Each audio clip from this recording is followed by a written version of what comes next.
Rebonjour à toutes et à tous, nous sommes de retour sur le plateau de TV Finance pour cette édition du 27 avril 2023. Merci beaucoup si vous nous rejoignez à l'instant, merci beaucoup pour votre fidélité.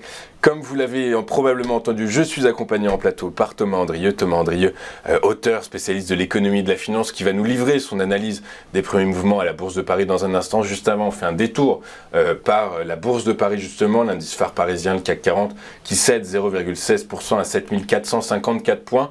Thomas, bonjour, merci d'être avec nous ce matin. Donc, je rappelle que vous êtes auteur et spécialiste des questions économiques et financières. Thomas, avec les publications de ce matin, 17 entreprises ont publié. Que pensez-vous de ces publications? Pourquoi est-ce que les investisseurs prennent leurs bénéfices? Première question. Deuxième question, cette semaine, c'est une semaine micro. La semaine prochaine, ce sera une semaine macro avec les décisions des banques centrales. Comment est-ce que tout ça peut impacter à la hausse ou à la baisse l'indice phare parisien? Pour l'instant, on est, il faut le dire, donc plutôt sur un mouvement technique de prise de bénéfices. Alors, grosse journée fondamentale pour le CAC 40, donc de possibles écarts importants en fonction des publications. Pour l'instant, parmi les grandes publications, par exemple, il y a eu ce matin Total, Pernod Ricard, Schneider, Air Liquide. La plupart des publications sont bonnes, voire très bonnes pour certaines, je pense notamment à Schneider qui relève ses objectifs, etc. Dans le tas, on a aussi par exemple Pernod Ricard qui est moins bon, on a du Total qui est globalement assez positif, mais malgré tout, ça fait partie des valeurs qui baissent aujourd'hui. Donc, ça veut dire quoi? C'est un signal de prise de bénéfice.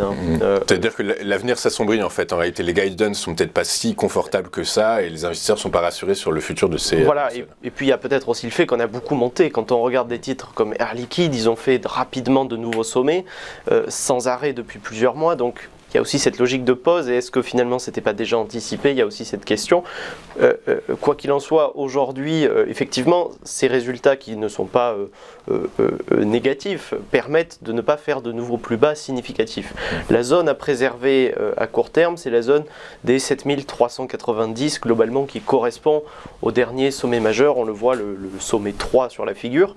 Donc ça, c'est la zone, on va dire, autour de laquelle on va essayer peut-être d'aller chercher, d'aller tourner. Si on va en dessous, ça sera peut-être un signal un peu plus baissier, même si, même sous 7390, on ne va pas rompre le canal haussier dans lequel on est inséré depuis octobre.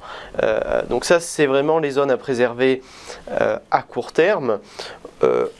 On a dessiné dans cette baisse deux gaps baissiers, un mardi, un mercredi, deux gaps successifs. Donc est-ce que c'est des gaps qui traduisent le fait que soit il y a une force baissière qui se dessine, soit au contraire elle s'épuise rapidement? Ça, on va voir aujourd'hui. Il y a peut-être aujourd'hui une certaine zone de stabilité qui se dessine avec ces résultats, des prises de bénéfices et en même temps des investisseurs qui peuvent faire des réallocations. Donc ça peut être ça aujourd'hui, la séance du jour. Hier, il y avait des volumes assez importants à 4,6 milliards d'euros.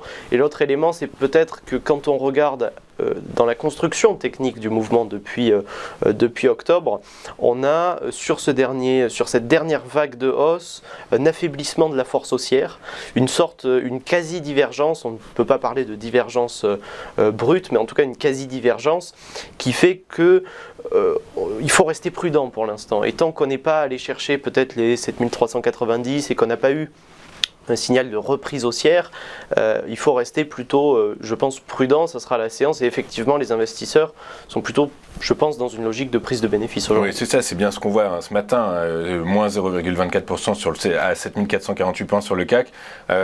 Donc effectivement, les investisseurs sont prudents dans l'expectative peut-être. Alors cette semaine était donc dédiée à la micro.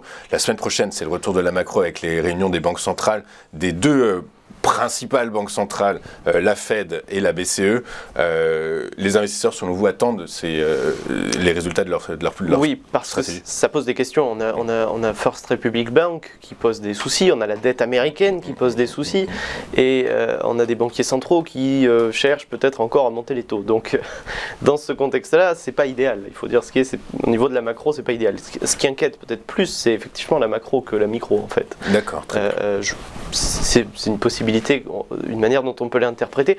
pour revenir rapidement là-dessus, effectivement, ça traduit peut-être cette inquiétude, c'est que sur le graphique du haut, on a les variations cumulées du CAC 40, c'est-à-dire qu'on a un indice des variations cumulées qui baisse, c'est-à-dire que la force acheteuse, la force haussière baisse, tandis que le CAC 40 monte.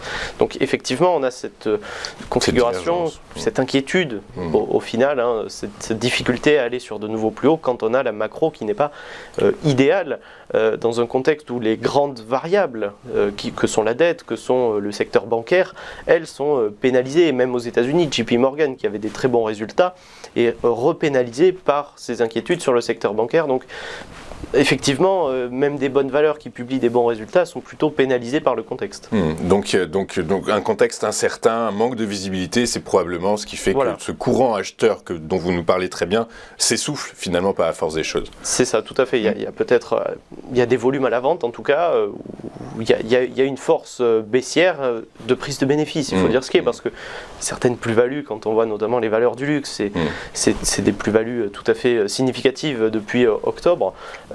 Donc là, on est sur une construction technique. Est-ce qu'on va casser, si on revient notamment, comme je disais, sous les 7390, puis sous les 7333, là on pourrait avoir une réactivation baissière relativement forte vers 7150, voire 7000 à 6900 si on va chercher beaucoup plus bas, vers la moyenne mobile. Donc pour l'instant on reste haussier à moyen terme, mais encore une fois il y a ce problème là de la force haussière qui n'est plus là et une force baissière qui se maintient. Aujourd'hui elle semble se calmer par rapport à mardi et mercredi sous l'effet de ces résultats, de ces mouvements fondamentaux.